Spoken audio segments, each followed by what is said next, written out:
안녕하세요. 경제바게트입니다. 요즘 경제 뭔가 좀 이상하지 않으세요? 2025년 하반기부터 코스피는 엄청난 상승세를 보이고 있습니다. 언론에서는 코스피가 6천을 넘어서 7천까지 갈 것이라는 희망적인 전망을 내놓고 있고 주식에 관심이 없던 사람들까지도 모두 시장으로 달려가고 있습니다. 하지만 이게 정말 경제가 좋아진 걸까요? 우리의 현실은 전혀 딴판입니다. 점심값은 무섭게 오르고 있고 마트에서 장을 볼 때마다 한숨부터 나옵니다. 지수는 오르는데 체감 경기는 더 팍팍합니다. 뭔가 이상하지 않으세요? 주식시장과 실물 경제가 정반대로 가는 독특한 현상. 진짜 위기는 모두가 괜찮다고 말할 때 찾아옵니다. 오늘은 그 모순을 감정이 아니라 숫자와 돈의 흐름으로 풀어보겠습니다. 돈의 흐름이 어떻게 우리를 속이고 있는지, 우리가 모르는 사이에 돈이 어떻게 사라지는지 알려드리겠습니다. 주가가 아무리 올라도 중요한 건 결국 내 지갑이죠. 그래서 내 지갑이 얼마나 좋아진 거냐? 오늘 이 질문 하나로 끝까지 가볼게요. 먼저 단서 하나는 환율입니다. 얼마 전 원달러 환율이 1480원대로 급등했다가 정말 빠르게 1430원 수준으로 내려온 적이 있었죠. 그때 다들 이런 생각을 했을 겁니다.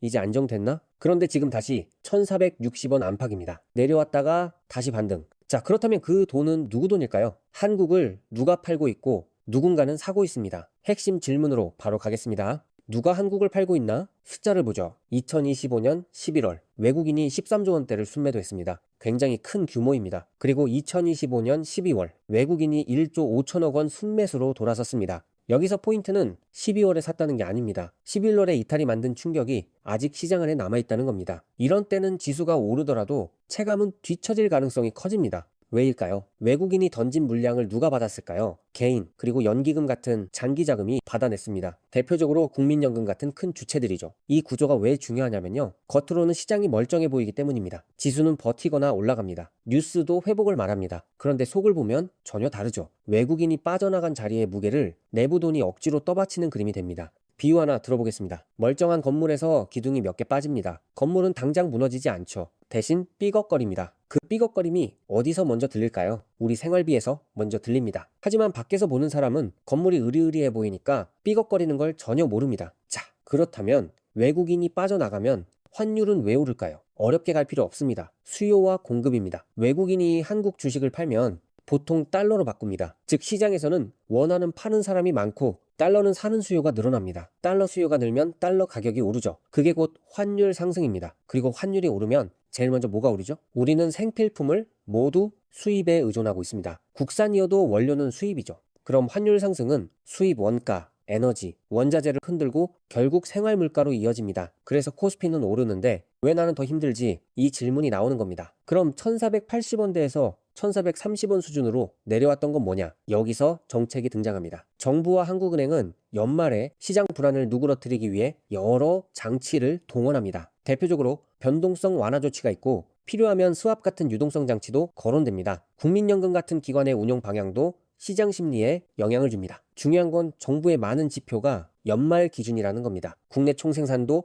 물가도 많은 통계가 그렇죠. 그래서 연말 환율이 내려갈 필요가 있었다고 해석하는 시선도 있습니다. 하지만 이걸 추세가 바뀌었다고 받아들이면 위험합니다. 이건 방향 전환이 아니라 브레이크에 가깝습니다. 차가 미끄러지니까 일단 멈춰 세운 거죠. 노선 자체가 바뀐 건 아닙니다. 환율이 상승하는 요인들은 여전히 그대로입니다. 해결된 건 아무것도 없다는 거죠. 그럼 브레이크를 밟을 때 우리는 대가를 치렀다는 것도 알아야 합니다. 바로 국가 비상금 외환 보유액입니다. 현재 외환 보유액은 4,280억 달러대, 그리고 감소폭은 약 26억 달러 정도로 언급됩니다. 겨우 26억 달러? 이 양이 절대 적은 게 아닙니다. 왜냐하면 외환 보유액은 정부만의 돈이 아니라 국가와 국민기업의 모든 지급 능력을 보여주는 숫자이기 때문입니다. 서학개미들이 달러 보유를 늘리고 있고 수출입 업체들이 달러를 원화로 환전하는 흐름도 외환 보유고에 모두 계산됩니다. 그런데도 이 정도가 줄었다는 건 시장이 민감해질 수 있다는 뜻입니다. 집에 비상금이 있어도 어느 날부터 조금씩 줄기 시작하면 마음이 불안해집니다. 시장도 똑같습니다. 방어 체력이 얼마나 남았지? 이 질문이 떠오르는 순간 긴장은 다시 커집니다. 시장은 방어 체력이 떨어졌다고 느끼는 순간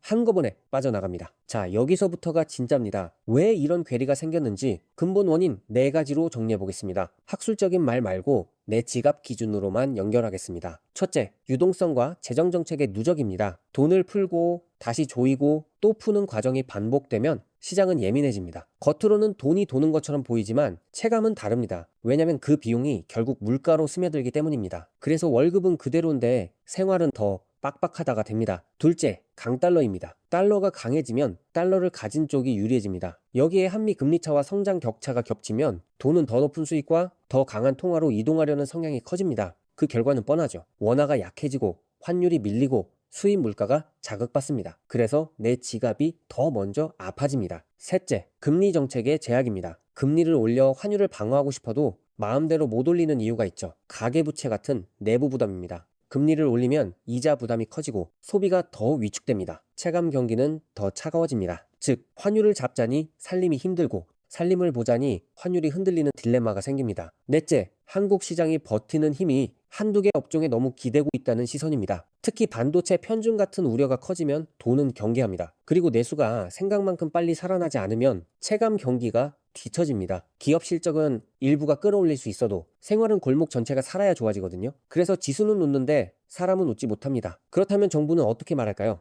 대개는 이렇게 정리합니다. 수급 불균형, 쏠림이 문제다. 그리고 시장과 공조해서 안정시키겠다. 이 프레임이 완전히 틀린 말은 아닙니다. 다만 우리가 기억해야 할 건 하나죠. 쏠림은 결과이고 돈의 이동은 원인이라는 것. 원인을 보지 못하면 우리는 늘 뉴스 뒤에서 반응하게 됩니다. 자, 여기서 중요한 결론입니다. 이건 맞추는 게임이 아닙니다. 어차피 미래를 알 수는 없습니다. 그저 대비하는 게임입니다. 어떤 상황이 와도 대처할 수 있는 시스템을 만드는 거죠. 체크리스트처럼 정리해 볼게요. 첫째, 달러 기반 자산을 만들 건지 말 건지부터 결정하세요. 만약 환율이 1460원 안팎에서 다시 위로 올라간다는 느낌이 들면 달러 예금처럼 가벼운 방어부터 시작하세요. 만약 금리도 높고 확정성이 필요하다면 미국 국채 같은 이자형 자산을 검토하세요. 요즘은 국내 은행에서도 미국 국채 상품을 내놓고 있습니다. 만약 장기로 미국 경제 성장에 베팅한다면 미국 S&P 500 상장 지수 펀드처럼 분산된 자산을 기준으로 잡으세요. 코스피에 투자할 열정이 있다면 그 힘으로 우량한 미국 주식에 직접 투자해도 좋습니다. 반대로요, 만약 내 현금 흐름이 불안하고 생활비가 먼저 흔들린다면 무리해서 달러 비중을 늘리지 마세요. 그때는 투자보다 생존이 우선입니다. 포지션을 줄이는 것도 전략입니다. 둘째, 매일 뉴스를 듣고 대시보드를 만드세요. 딱 5가지만 적어두면 됩니다. 외국인 수급, 순매도와 순매수, 환율, 고점, 재등장 여부, 외환 보유액, 총액과 감소폭 변화,